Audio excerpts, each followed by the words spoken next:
Sino ang may sabing sumakay ka sa helikopter ko? Liu Fifi, sinasabi mo bang sa iyo ang helikopter na ito? Naman, regalo ito ng asawa ko sa akin. Bakit? Inggit ka ba?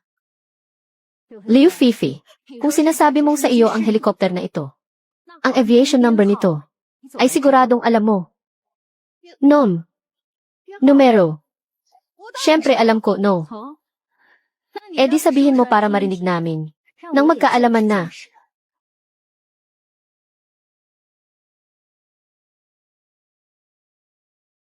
T7. T7,788. Tumpak. T7,788 .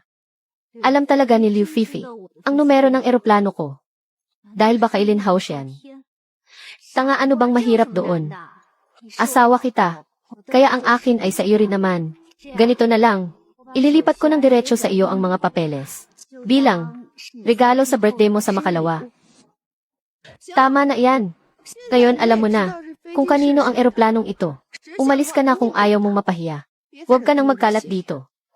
Boss Su, sa inyo po ba talaga ang eroplanong ito? Huwag niyo naman kaming ipahamak. Mahigit 100 milyon ang halaga ng helikopter na ito. Kapag nagkaipitan, mabubulok kami sa kulungan kapag nagkataon. Nga binibining Su, kahit malaki ang bayad mo, masyadong delikado ang trabahong ito. Hindi na namin ito tatanggapin. Huwag kayong mag-alala, kahit hindi ko alam kung paano niya nalaman ang aviation number ng eroplanong ito. Sinisigurado ko sa inyo na ang eroplanong ito ay talagang sa akin. Sheng yan. Tingnan ninyo, ito ang mga email ng pakikipag-usap ko sa Gulfstream Company para bilhin ang eroplano. Nagpadala na ako ng tao para kulitin ang airlines na ilabas agad ang mga dokumento ng pagmamay-ari upang mapatunayan na ang eroplanong ito ay sa akin nga. Sa oras na iyon, hindi ko lang palalayasin ang mga nagpapanggap na may-ari ng eroplano ko. Pananagutin ko rin sila sa batas. Suli, ang galing mo ring umarte, no? Kapag dumating na ang mga dokumento, titingnan ko kung makukuha mo pang tumawa. Ang tanga nyo naman. Imulat nyo nga ang mga mata ninyo. Hindi ba ninyo nakikitang isa siyang ganap na sinungaling at magnanakaw? Gusto niyang nakawin ang helicopter ko. Tama. Tingnan nyo ang suot niya. Ang damit niya ay wala man lang tatak. Mukhang galing lang sa bangketa. Hindi tulad ni Adfi na naka-channel at mamahaling mga alahas at may hawak na nagkakahalaga ng 5 milyong Hermes bag. Ang tulad niya, na kahit laro ang eroplano, ay hindi kayang bilhin. Tapos sasabihin niyang may private jet siya. Nakakatawa. Tama, ang private jet ay hindi basta-basta nabibili ng kung sino lang. Tanging ang asawa ng presidente, na tulad ni Ate Fi, ang nababagay dito. Naloko na kayong lahat ng babaeng iyan. Mga promdi. Walang alam sa mundo. Sinong tinatawag mong promdi? Ikaw ang tinutukoy ko. Ang suot na damit ni Boss Su ay gawa ng sikat na designer na si Loro Piana. Isa itong high-end custom design. Tapos sasabihin ninyong, galing sa bangketa, sa ganyang klase ng panlasa, nababagay ba kayong magkaroon ng private jet? Ang kwintas na yan. Bakit kamukha ng nawawala kong kwintas? Sa wardrobe ko. Mahal, nakita mo ba ang gintong kwintas ko? Bakit hindi ko mahanap? Baka naman kung saan mo lang nailagay. Baka sa Makalawa, lumabas din yun. Tara na, kumain muna tayo. Tara. Lin Haoshen, kapag nalaman kong ikaw ang nagtaksil sa akin, ipaparamdam ko sa iyo ang matinding pagsisisi. Boss Su, hindi muna namin matatanggap ang booking ninyo. Masyadong malaki ang risgo. Hindi namin kakayanin ang responsibilidad. Boss Su, nandito na si Manager Zhang. Manager Zhang, pakiusap sabihin mo sa harap ng lahat kung sino talaga ang may-ari ng helikopter na ito para magkaalaman na.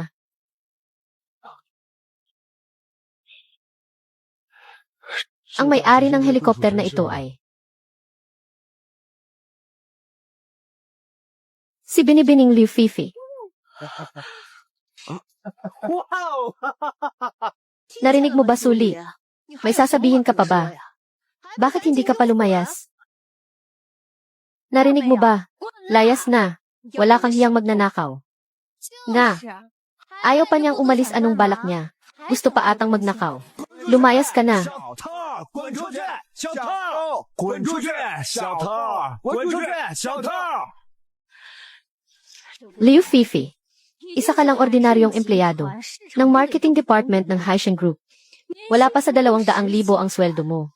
Mahigit 100,000,000 ang helicopter na ito. Paano mo mabibili ito? Hindi mo kasi alam eh.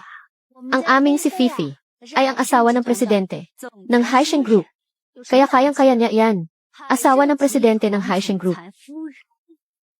Liu Fifi. Sinasabi mo bang asawa mo si Lin Haoshen? Tama. Ang presidente ng Haishan Group na si Lin Haoshen ay ang asawa ko. Lin Haoshen. Ikaw nga ang nagtaksil sa akin. CJ, tatawagan ko ngayon.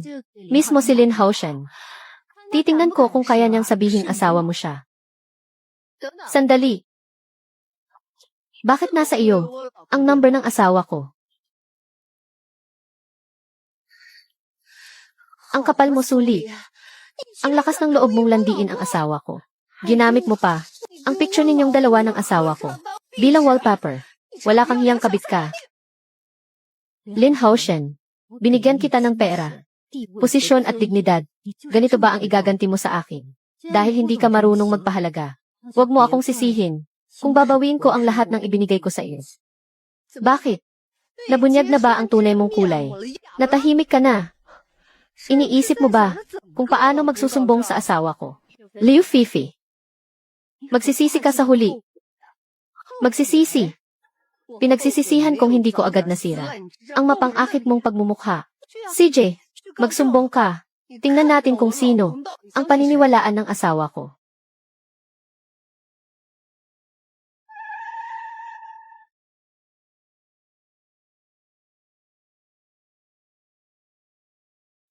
Bosu.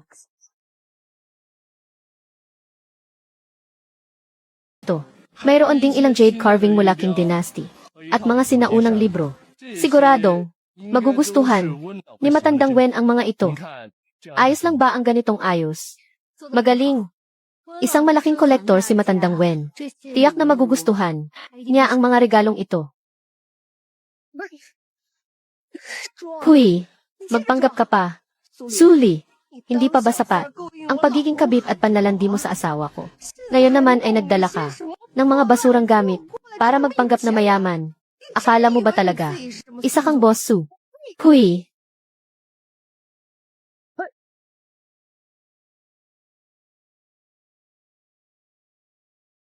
Sige, magpanggap ka pa. Ikaw, CJ, anong ginagawa mo? Sisirain ko iyang mga basurang dala mo. Totoo ang painting na ito. Magpanggap ka pa. Ito, ang selyong ito. Saka, ang natatanging estilo ni Master Kai. Ito, authentic ito. Sa auction house, umaabot ito ng 10 milyon. Ngayon alam nyo na. Sayang lang. Huli na ang lahat.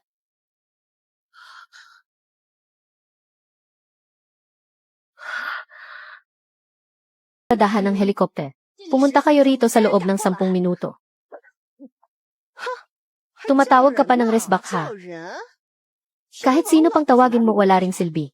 Suli, ikaw na little cutie. Naahas na ng aagaw ng asawa. Kapag nagsalita ka pa, pupunitin ko ang bibig mo. Ikaw na little cutie. Ikaw, ang lakas ng loob mong saktan ako. Hawakan niyo siya. Padapain niyo siya sa sahig. At paguntugin ang ulo para humingi ng tawad. Ngayon na mismo. Anong gagawin niyo? Narinig mo ba? Sinabi ni Ate Faye na lumuhod ka. Huwag ka nang magmalinis, lumuhod ka. Bitawan niyo si Boss Su. Kayong mga walang hiya. Bitawan niyo siya.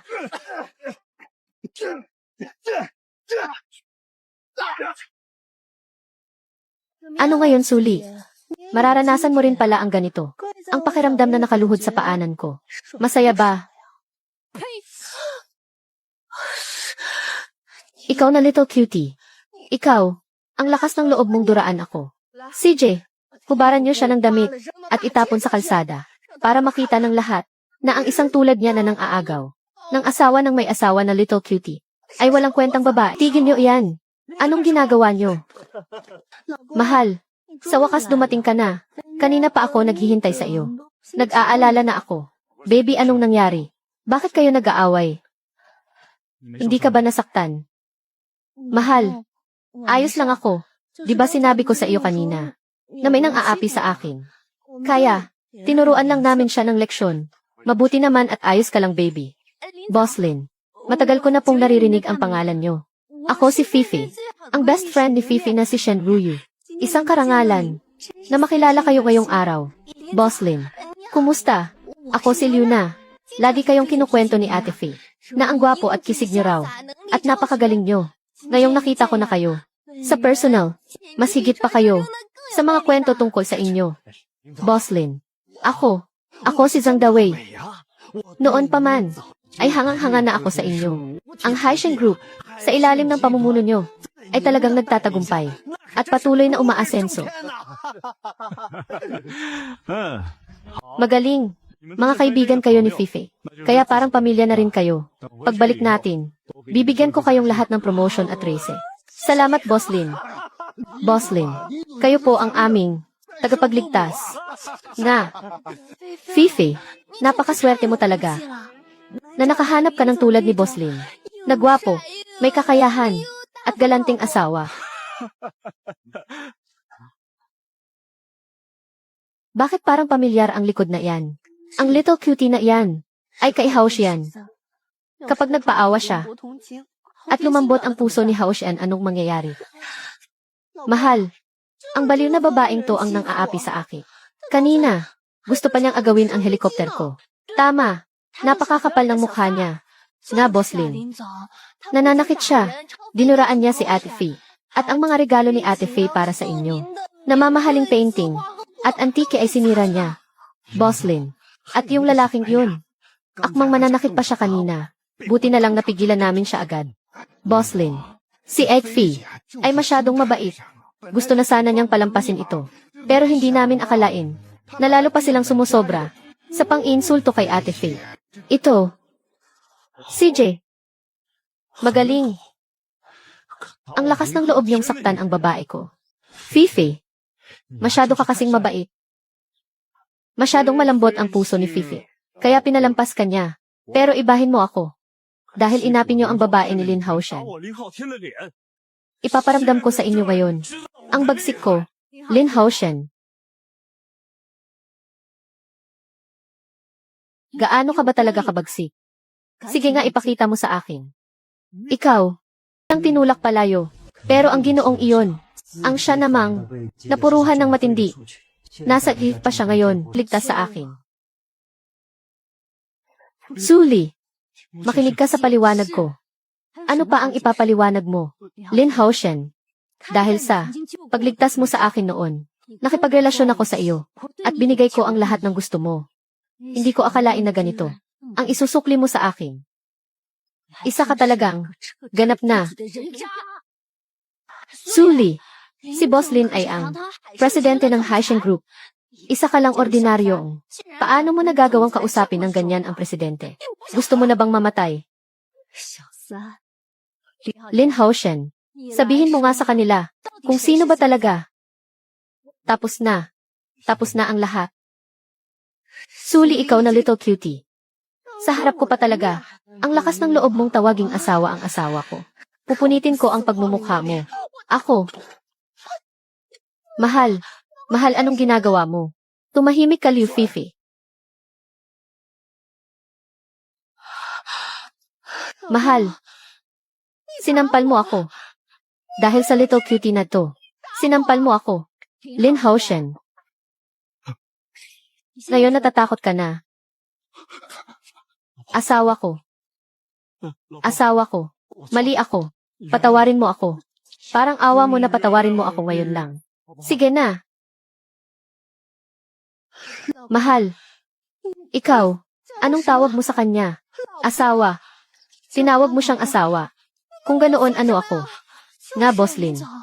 Hindi ba si Fifi ang asawa mo? Boslin, nagkakamali po ata kayo. Mahal. Mahal, magsalita ka. Isa lang siyang. Walang hiyang. Ako ang asawa mo. Binigyan mo ako ng kwintas. Binigyan mo ako ng bag na worth 5 million. Binigyan mo ako ng helicopter. Nakalimutan mo na ba? Sabihin mo sa kanila na siya ang walang hiya. Tumahimik ka, Liu Fifi. Gusto mo ba akong ipahamak? Asawa ko. Mali ako. Alang-alang sa pagligtas ko sa buhay mo noon. Patawarin mo na ako ngayon. Sige na. Alam mo naman na ayaw ko sa sinungaling. Asawa ko. Alam kong mali ako. Kasalanan ko ang lahat. Natukso lang ako. Ikaw, alang-alang sa pagligtas ko sa buhay mo noon. Pagbigyan mo na ako ngayon lang. Kahit ngayon lang. Haoshen, nababaliw ka na ba? Haoshen, ikaw ang presidente ng Haishen Group. Isa lang siyang. Walang hiya. Bakit ka lumuluhod sa kanya? Tumayo ka riyan.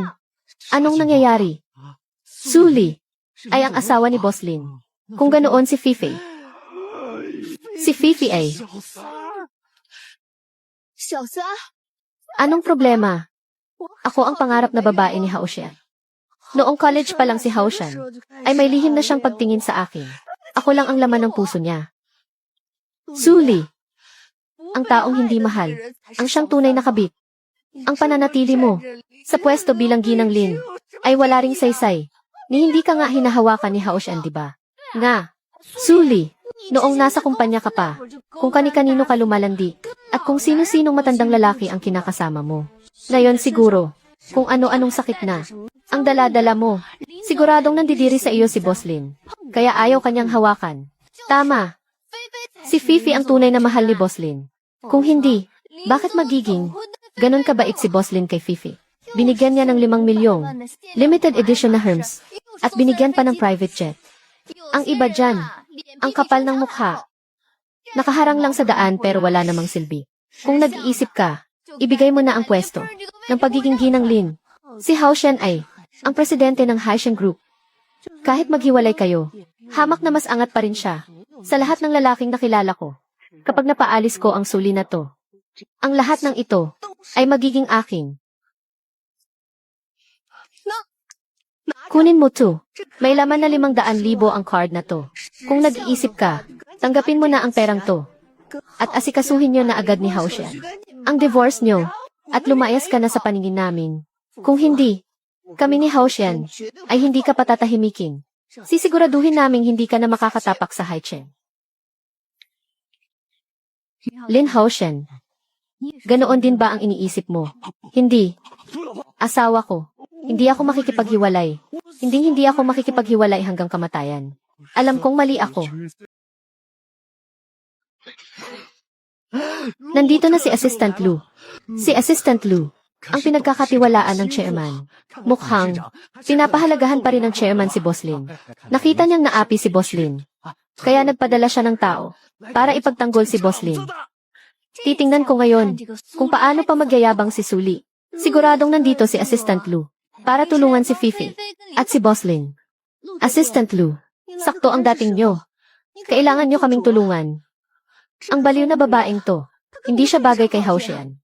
Tingnan nyo, sinira niya ang mga regalong pinaghandaan ni Haoshen para sa chairman. Winasak niya lahat. Pero si Haoshen, dahil mabait siya at inaalala ang pinagsamahan nila, hindi siya tumawag ng pulis. Pero pinilit pa siya nitong lumuhod. Tama, Assistant Lu. Ang babaeng ito, noong nasa kumpanya pa siya, ay masama na ang ugali. Kaya tinanggal siya. Tama. Ang babaeng tulad niya, ay hindi na babagay kay Boslin. Hindi nga nababagay. Suli. Si Assistant Lu, ang kinatawan ng chairman ng Haishen Group. Mabuti pang sumunod ka na lang. Makipaghiwalay ka na kay Haoshen. Kunin mo ang pera at lumayas ka na. Baka sakaling makiusap pa ako kay Assistant Lu. Napagbigyan ka. Kung hindi, kapag si Assistant Lu na ang nagsalita, maghintay ka na lang na hubaran ka at itapon sa labas ng Jiang City. Talaga ba? Anong tinatawa mo? Nababaliw ka na ba? Hindi mo ba alam? Napalalayasin ka na sa Jiang City. Kung ganoon gusto ko ring makita. Kung sino talaga ang mapapalaya sa Jiang City. Siyempre ikaw yun. Alangan namang ako. Liu Fifi, nakikiusap ako. Tumahimik ka na pwede ba? Haoshen, si Assistant Lu ay nandito para kakampi sa atin. Sino ba yang si Suli? Wala siyang kapit. Wala ring background. Bakit ka natatakot sa kanya? Liu Fifi, tumahimik ka. Alam mo bang, ipapahamak mo ako. Ipapahamak kita. Haoshen, nababaliw ka na ba sa takot? Tayo ngayon. Ang nakalalamang, si Assistant Lu ay, Assistant Lu, Chairman, Chairman, Chairman, Chairman.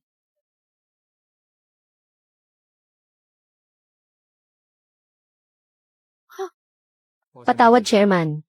Traffic sa daan. Kaya nahuli ako. Nakausap ko na si Ginoong Wen para baguhin ang oras ng pagkikita. Sakto lang ang dating mo. Kung hindi, paano ko makikita ng malinaw ang tunay na kulay ng magaling kong asawa? At saka, kung anong klaseng mga balimbing na insekto ang inaalagaan ng kumpanya. Ikaw, imposible yan. Paano naging ikaw ang chairman? Suli, ikaw na little cutie. Siguradong gumamit ka ng maruming paraan para lokohin si Assistant Lu. Haoshen, Haoshian, magsalita ka. Paanong naging siya ang chairman? Si Chen. Chairman, kayo na pong bahala. Mukhang si Binibining Liu ay hindi pa rin marunong magsalita ng maayos.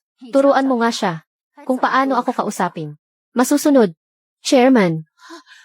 Anong gagawin mo? Anong gagawin mo? Bitawan mo ako. Bitawan mo ako.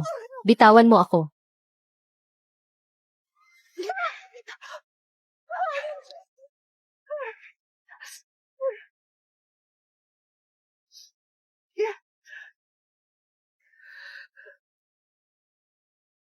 Marunong ka na bang magsalita ng maayos ngayon? Opo.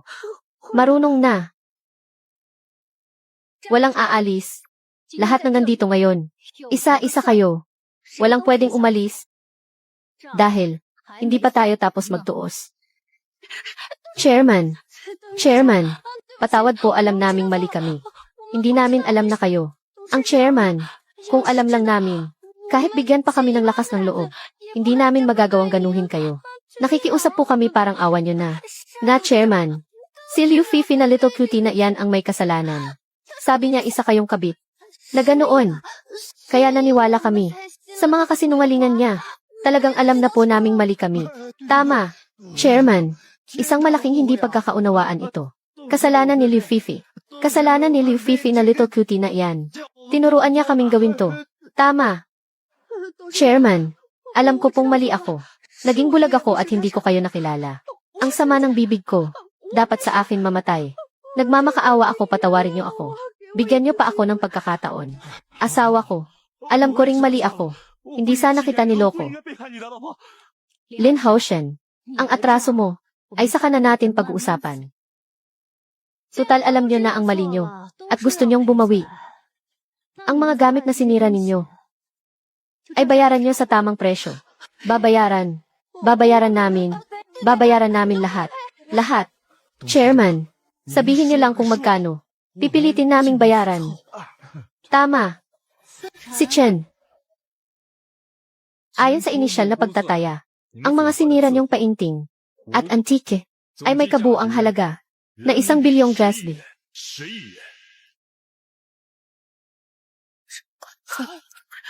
Ano?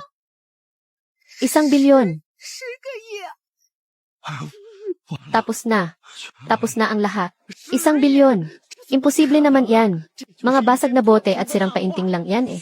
Ikaw, kinukikilan mo kami. Huwag kang magsalita ng ganyan.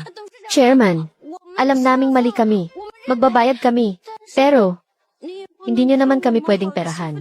dahil akala nyo madali kaming apihin. Kapag kumalat ito, na nangingikil ng empleyado, ang chairman ng Haishin Group, masisira ang pangalan nyo. Nga, sino bang nakakaalam? Kung talaga bang, ganoon ang presyo niyan. Baka naman, peke naman pala talaga yan. Tama. Suli, kahit chairman ka pa, hindi ka pwedeng mag-imbento ng presyo. Para perahan kami ng ganito. Si Chen. Opo, chairman. Ang authentic na shrimp painting ni Kibaishi ay nabili sa halagang 350 milyon. Ang Ming Dynasty Blue and White Porcelain vase na may disenyo ng lotus ay nabili sa Sotheby's sa halagang 230 milyon. Mayroon pang ilang jade carving mula Qing Dynasty at sinaunang libro. Ang kabuang halaga ay Jaspi, 1.007 bilyon. Chairman, tinanggal ko na ang butal. Kung may duda pa kayo, tingnan niyo ito mismo.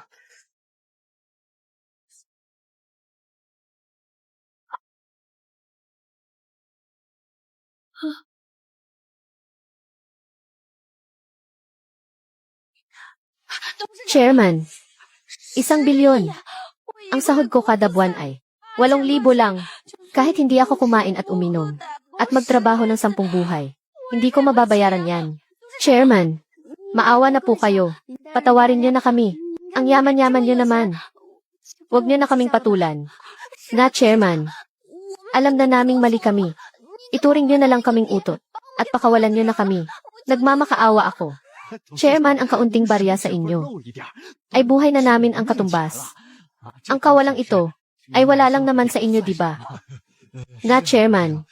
Lawakan niyo na lang ang pangunawa niyo. Sabi nga nila, ang taong dakila ay marunong magpatawad. Kung ganoon, walang pera, walang pambayad, edi makulong kayo. Sinadya niyong sirain ang gamit ng iba, at napakalaki ng halaga. Sapat na yan para mabulok kayo sa kulungan. Si Chen, tumawag ka ng pulis. Masusunod, wag kayong tumawag ng pulis. Ayaw naming makulong. Wag po kayong tumawag ng pulis. Ayaw naming makulong. Ayaw naming makulong. Chairman, kasalanan niya to. Kasalanan ni Liu Fifi na little cutie na iyan. Niloko niya kami, nakabit daw kayo. Siya ang nanira ng mga painting. Siya rin ang bumasag ng vase. Kami, ay ginamit lang niya. Wala kaming kinalaman dito. Na, Chairman. Siya ang malanding gustong maging kabit. At umakit kay Boss Lin. Naniwala lang kami sa kanya. Kung magbabayad man o makukulong, dapat siya lang. Wala kaming kasalanan.